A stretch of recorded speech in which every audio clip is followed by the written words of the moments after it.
Greetings, everyone. Robin Dufault here, CDAR 2020 President. And today we have Martin Alvarez. He's the Director of Economic Development for the City of Palm Desert. He will be speaking about the redesign of Desert Surf, recent development opportunities, and Palm Desert's newly approved iHub, which is the new high-tech business incubator. Martin, as Director of Economic Development, has been with the city in different capacities for 25 years, including being a city planner, management analyst, and as the redevelopment manager. Excuse me. In the redevelopment department, his duties include oversight of business attraction and retention, marketing and tourism, and the Visitors Information Services Division. Mr. Alvarez is responsible for the disposition of over 500 acres of property owned by the former Palm Desert Redevelopment Agency. Martin was born and raised in the Coachella Valley and holds degrees in urban planning and a master in public administration from Cal State San Bernardino. And we welcome you here, Martin, and if you could start wherever you want to start. Absolutely. Thank you, Robin. Thank you for having me, and hello to everyone out there. This is, of course, probably not the form in which we would have wanted to gather together to meet and to exchange information. But certainly I think we have all adapted and tried to do the best that we can with the circumstances. So I hope everyone is well, and I hope that the information that I can provide to you will be beneficial, at least informational, that you can then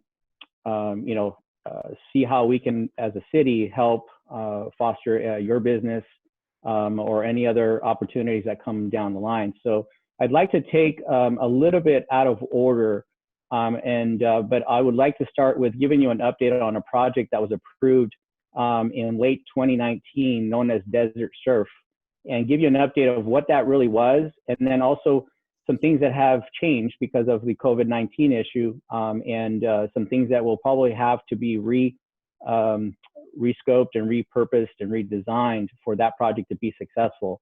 So we'll talk about Desert Surf. I will then talk about the Palm Desert iHub, and that's a project that we're very proud of to try to stimulate new startup technology businesses here in the Coachella Valley. And then I'll give you some idea of other upcoming development opportunities, some properties the city holds in stock that will probably come into play in the future. And by land, I mean vacant, undeveloped property that the city holds. So I think those are the three topics I want to cover. And then I also want to just, of course, open it up to any questions and see how I can provide information as we go forward. So the very first topic we'll talk about is the Desert Surf project. I'm going to attempt to do a screen share and give you an idea of what that project was all about, and give you an idea of where it's headed. So, Robin, can you see the screen? Yes. Okay. Okay, great. Desert Surf was a project that was envisioned to create a world-class surf destination with a hospitality component. And for those of you that are familiar, the city owns two municipal golf courses known as Desert Willow Golf Resort. And Desert Willow, of course, is located off of Country Club Drive and is bordered by Cook, Frank Sinatra, and Portola, which is what I have on the screen. The various lettered lots here are development lots that are, well, some of them are still available, but the city's former redevelopment agency holds for future hospitality, resort hospitality opportunities. And so over the last 20 years, the city has been trying to develop opportunities to move hospitality forward in this development. and it has been successful in attracting over 200, 300 timeshares known as the Westin Desert Willow Villas, the Now Embark. You can see my mouse kind of pointing in the different direction.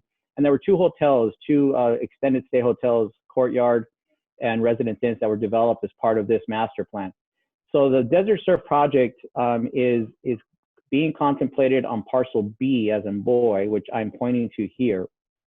And then this is a parcel that is just south of the clubhouse, if you've ever visited Desert Willow Golf Resort. And the project, I'm going to just go straight into the wow pictures. But if you can imagine, this is the driveway coming into the clubhouse. You have a circle, traffic circle, and the clubhouse is here. And as I go to the south, this is where parcel B is located. I'll go back again to show parcel B in this location. So Desert Surf, this is a project that was envisioned by a developer out of San Diego, Desert Wave Ventures, and that they really envisioned having a surf-centered lagoon that would create opportunities to bring from novice surfers all the way up to advanced surfers to have a destination where they could enjoy these wave technology that's being developed all over the world.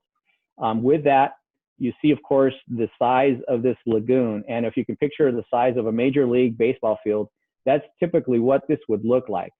It's about 5 acres. And if you can imagine home plate kind of being at the southern point, and then you see the shape of this kind of diamond. And you see a pier, which is the wave making machine coming down the middle, and then creates wave on both sides. To the north, there was envisioned, this is a 17-acre site, envisioned a surf center, a 5.5 acre lagoon, having, of course, the typical beach pavilions, bars, restaurants, and of course the wave machine and technology, and that would have up to 350 rooms of hotels. Now, this picture here just depicts general concept and location of hotels. The hotel in general would be here and here. The surf center, which I'll show some more pictures that have more detail, would be in this location. And then we would be surrounding the site with timeshares or villas around the perimeter. So those would be up to, I think, 88 villas or residential villas and up to 350 rooms. We don't anticipate that a project of that size. We probably were envisioning up to about 150 hotel rooms and about 80 villas as part of their conceptual design. And as we move forward, this is another shot. This would be looking from the north at the bottom to the south, and you can see off in the distance, simulated would be the Marriott Desert Springs. So that gives you a perspective. And so this is kind of looking from a bird's eye view from the clubhouse back south towards the mountains. Again, just shows you a different perspective of that project. This is a little closer up view of the surf center. The surf center, of course, if you look at and think of a surf center as the ski lodge, where you could go, you register, you can hang out, you can rent your equipment, would have restaurants on the upper floor, offices, kind of just a whole component of management of the facility. And then off to the left here, you see a very corner of a concept for the hotel. This is another up-close photo of the Desert Surf Center. As you can see, it's very contemporary looking. It has and uses a lot of overhangs and shade to provide shade, and a lot of earth materials and colors to really blend into our environment here in the desert, but yet have that beach vibe. And I don't know, let me move my window here. This just gives you a general idea of the development costs. This was a $190 million project. You have land, hard and soft costs, and then of course some financing costs. So this is really a large project, and the project is based on a 164 key hotel, 33 villas, and then some public improvements. So when I talk about the 350 and the 88, 350 room hotel and 88, those are maximums. The developer chose to go within the scope of those areas and kind of develop a medium-sized project. So that just gives you an idea of the development costs that were for the project. And just an overview of what potentially, if that 164 room and 33 villa project were to move forward, this could generate up to $45 million for the city over a 20-year period. You see the hotel occupancy tax, or the transient occupancy tax, sales tax, and property tax that were projected for this project. So we're very excited to have this project approved, go through the entitlement process, receive all of its approvals from an environmental standpoint.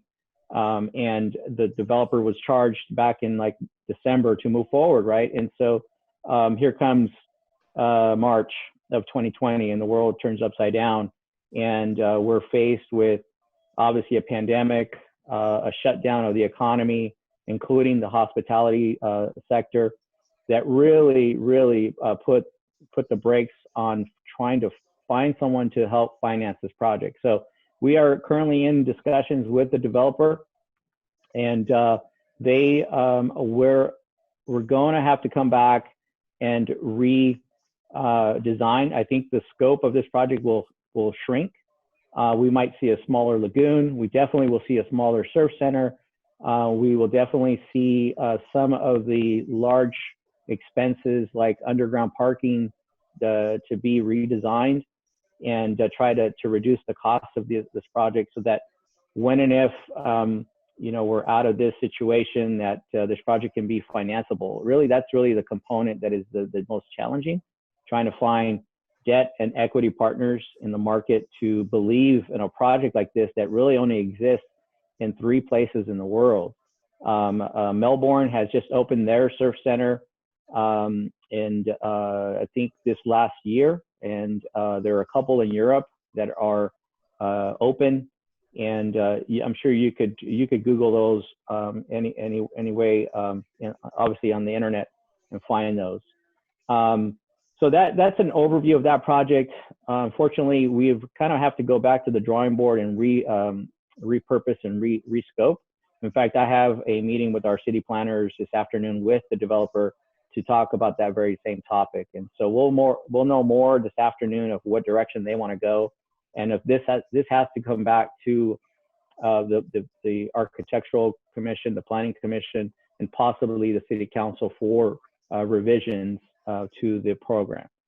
So, Robin, I know that kind of concludes that part of it. Do you want to just hold questions towards the end? Yes, and I also forgot to mention that we're going to be using the chat button down below. If you have a question, please write it down.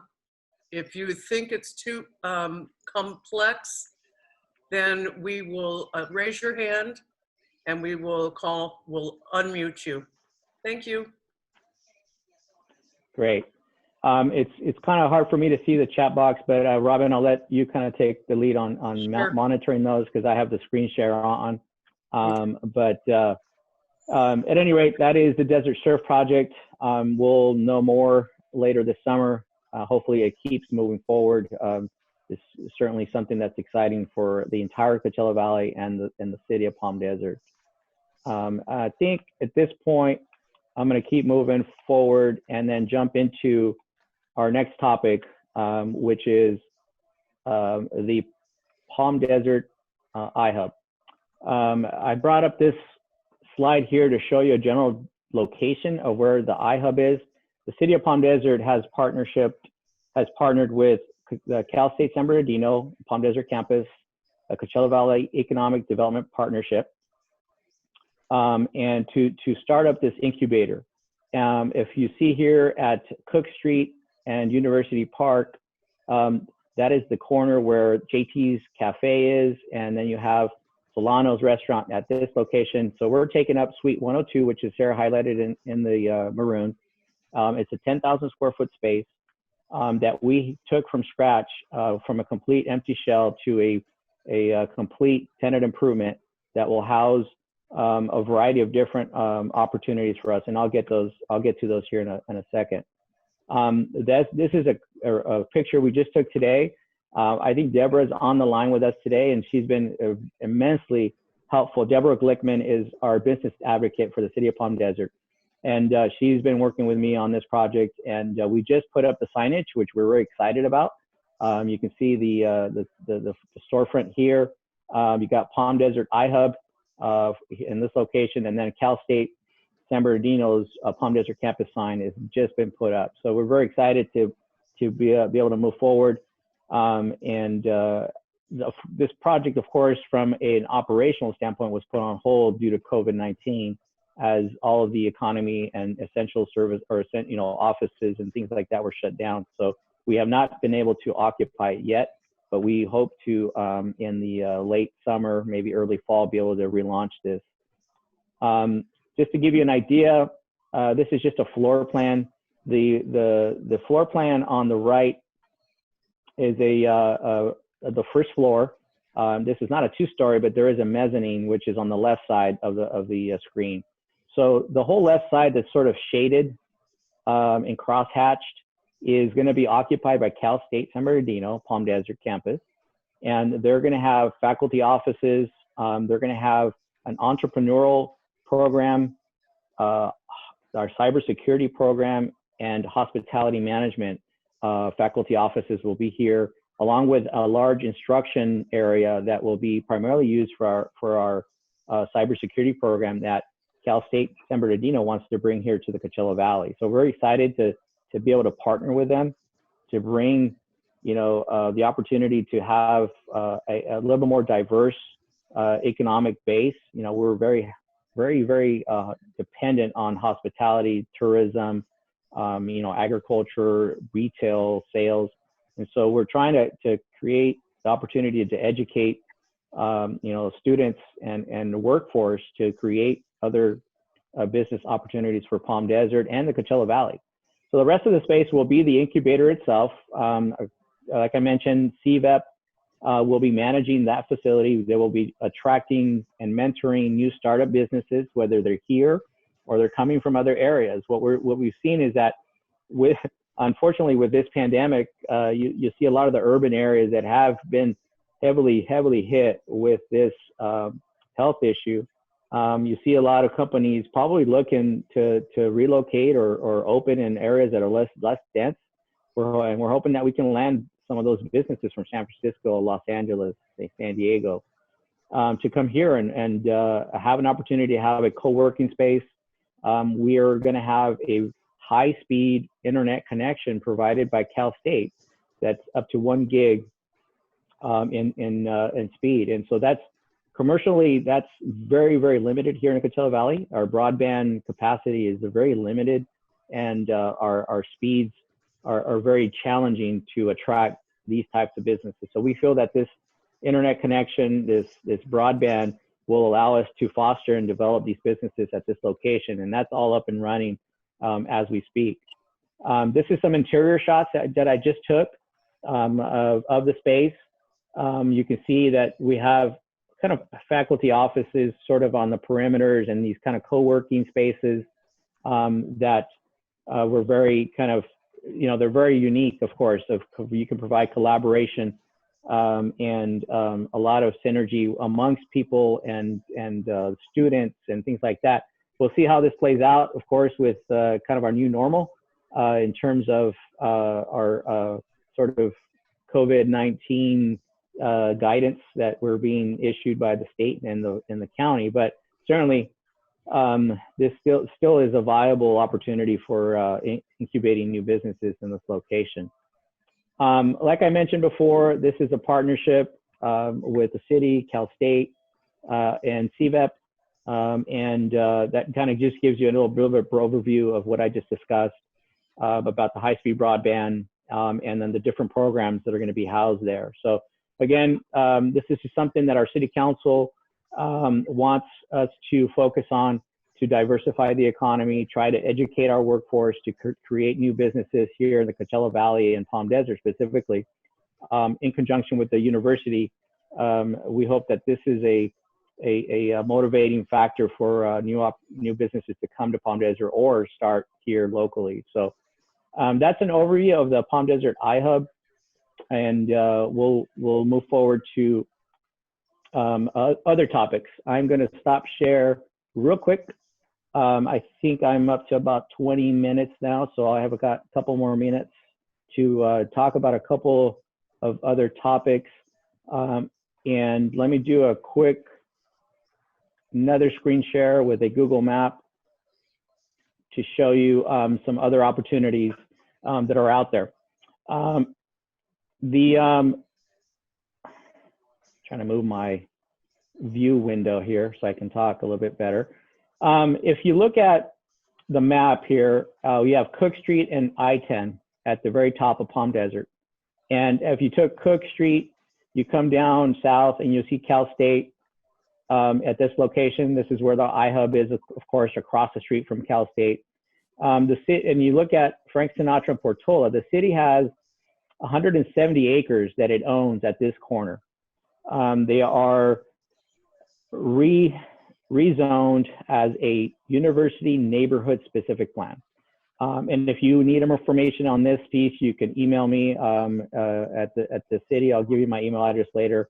But this is a piece of property that is required to be sold by the former redevelopment agency, and it is zoned for a variety of different uses. I mean, it's a mixed use sort of master plan community that hopefully, you know, this is long term. I mean, this is not 5, 10, and it could be 20 years down the road, but this could be a university village that could tie into a full, hopefully a Cal State Palm Desert campus. And that's a whole other topic that we can talk about at a different time, or if we want to talk about that.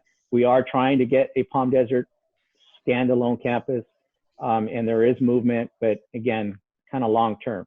So this is a mixed use, multi-faceted property. You could have small lot, large lot, apartments, you know, single family detached. There's some commercial, some office. So really, this is truly kind of planned out for the future as a master plan. So that's one sort of development opportunity that we have going on. You might see a sign that we have at the corner saying that this is for sale. And we definitely can talk to any of those that are interested, that have opportunities to work with developers or other opportunities. So that's one large development opportunity. And then we also are currently working on the Portola interchange or overpass, if you will. That project is probably delayed. We were anticipating starting this year, at the end of this year. I understand there are some delays in trying to secure some permits from Union Pacific and some land, I think, that we need to acquire from them. So I don't have a schedule for when Portola would start, but certainly it could be within the year to year and a half. That's going to stir up some opportunity for development at this intersection of Dinah Shore and Portola. Those are all privately held properties. And then also we have about 120 acres or so at this location. If you can see Gerald Ford and then the sheriff station, south of the sheriff station, the city has some land there that's residential zoned. So those are some future opportunities. And of course, there are some other developments going on in Palm Desert. The corner of Washington and Avenue of the States, you'll see a site that the city sold to a developer, which will have a Denny's and some other commercial opportunities for leasing. So you want to take a look at that site. It's currently under construction. Other things and hotspots that are popping up, of course, San Pablo. San Pablo is just about wrapping up. This is a long process that we took and created a walkable, bikeable connection between the Civic Center and the commercial district. New parking spaces, there's a new roundabout at San Gorgonio, and then some new developments for pedestrian and bicycle paths that will be exciting. And so San Pablo itself, we're hoping there will be a stimulating opportunity for new businesses at that corridor. Then the last topic I will cover, just to give you an idea what other things are happening in Palm Desert. I'm going to go down to the corner of Fred Waring and San Pablo. If I could find it. Let's see. That's Fred Waring. That's Portola. Sorry about that. There we go. Okay, so Fred Waring in San Pablo, our civic center is to the north. The city has about acre and a half, almost 2 acres of land that we're in contract with the developer Shandi Group to develop a mixed-use commercial and residential project. This is intended to be about a 3-story project with ground floor retail and 2 stories of residential. Again, this is something that's underway. We're anticipating the application to be submitted shortly. And again, that ties directly into the San Pablo corridor, which this, of course, is an old map. But if you take a drive here within the next couple of weeks, you're going to see a major transformation with a roundabout at this location, and then some new sidewalk parking improvements would be north of 111. So, Robin, I think I've talked everybody to sleep. And I hope we can maybe open it up to questions if you have any. Yes, I do. First off, how many acres was that mixed use, the large one up on Cook? 170 acres. 170, okay. Yeah, that's the corner of Frank Sinatra and Portola. So that would be the northeast corner of Frank Sinatra and Portola. All right, we have from Vlad. Now that financing is up in the air for Desert Surf, is there no expected time for launch? That's a good question. No, we do not have an anticipated schedule for launching that project. Like I mentioned, it's not back to the complete start, but we certainly have to go back once they give us their revised designs. We have to go through our process. So we anticipate the rest of this year we will take to reevaluate the redesign of the project, and then hopefully, starting in 2021 or maybe mid 2021 would be sort of our very earliest opportunity if financing were to be secured. And then from JAC, how are students or others able to access the cybersecurity or entrepreneurship program? Specifically, who do they contact? Yeah, that program is managed and operated, of course, through Cal State San Bernardino Palm Desert campus. And so students that are part of, students that are admitted to Cal State San Bernardino are eligible to apply under those majors. So cybersecurity is a major, entrepreneurship is a major, and so is hospitality management. So they'd have to apply through the Cal State campus, just like a normal student would in the fall. So you can look up Cal State San Bernardino Palm Desert, and you could go through, and I'm sure there's applications for new students. Okay, and then Lynn Puckett wanted to know what the price was on the 170 acres. We did an appraisal, and it's probably not accurate, given that it's such a large piece. There are very, very few comps in the market. So what I've been telling folks is that, do your own research.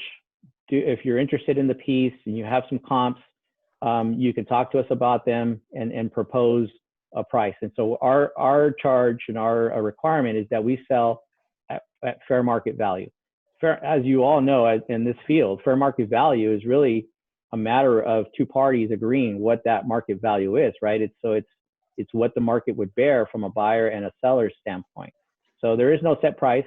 I'm open to discuss with anybody that's interested, any brokers or any developers out there. I know people are thinking it. Does the city pay a commission? We will consider a commission if a broker brings in a viable developer or buyer. We don't have a set price. It will be negotiated, but we do not have a set commission. Okay, and then I have a question from Mary for title. Any plans for El Paseo? El Paseo, yes. We there's a couple of projects kind of stirring in the background. I would mention that we were working on a hotel project at the corner of El Paseo and Ocotillo, kitty corner from CPK. That is no longer in the works. There is a commercial building there, of course, that would have to be repurposed or demolished. But I only bring that up because the city owns a piece of property right behind that commercial piece. It's about an acre of land, and we were going to combine it with that corner to try to bring forward a hotel project. And so, if any of you out there have any hotel connections, that's still, I believe the owner is still interested in an opportunity to work with the city and a hotel developer. The other one I will mention, we do have here and there some opportunities that are stirring up, but nothing that I can say that is imminent. All right, and then also Lynn Puckett wants to know, where's the water coming from for Desert Surf? The water is coming from where all of our developments get water. It's supplied, in this case, by Coachella Valley Water District. They were part of the evaluation process for this project as part of the water assessment program. And so, yeah, this would be aquifer water coming from our system that has been reviewed and approved by the Coachella Valley Water District. And so it does appear to be a lot of water, and it is a lot of water. One thing, if we dig deeper into this project, is that there are a lot of mitigation factors that went into approving this project. One of which that we, as part of this project, we're going to remove several tens of, I think it was up to 20 acres of turf surrounding Desert Willow, areas where Desert Willow Golf, areas where it doesn't come into play. It's really not part of the golf course. So the developer was going to mitigate the water use by removing water use at the golf course and being paid part of the project. So there's just one mitigation factor that was considered and approved. The other was that we were finding an opportunity to, when and if we had to drain the lagoon, that we would drain into our Desert Willow Lake systems, then that water would be used to irrigate the golf course. So there would never be any loss of water. It'll be absorbed into the golf course as part of sort of the routine process. So that's hopefully gives you an idea of the water. All right. And it doesn't look like we have, oh wait, here's another question. Where do you see Palm Desert's development in the next 10 years? Do you feel most of the projects you mentioned will be in progress or completed? Good job on improving Palm Desert to compare with the rest of the valley. Well, of course, thank you for that. And of course, we're very proud. The city is very proud. The city council and staff and the community, I think, is very proud of what Palm Desert has accomplished as a whole. It's not just one industry, but I think Palm Desert will continue to be the forefront of new development. We've always and continue to be the center of the Coachella Valley. We have a very sound budget, sort of position. We have continued to maintain our streets, our parks, in a very, very high caliber manner. Our quality of life continues to be very attractive. We're hoping that, I don't want to say opportunistic, but I think that Palm Desert will have an opportunity to bring in some other out-of-town industries and businesses to help support the economy. We can't continue to rely on hospitality. As you can see, the city of Palm Desert has been heavily impacted, just like any other of the businesses out there, with this pandemic. We shut down hotels for 2 months, and we don't know whether that's going to be 3 or 4 months more. Not more, but I mean, if it's going to be a total of 3 or 4 months, we're hoping by the fall that we're up and running. But those hotel taxes, the sales taxes, not having those come in is heavily impacted the budget for Palm Desert. But it will survive. It will bounce back, and I think developments will still continue to be viable here in the city. Does the city anticipate going into any surpluses for the foreseeable future? Yes, it does. The city council will be considering, as part of the end of this fiscal year, which ends June 30th, they will be discussing actually utilizing the intended reserves that are available. And also there will be discussions and probably requirement to also utilize reserves for next fiscal year, because we're not anticipating the economy being obviously back to 100%.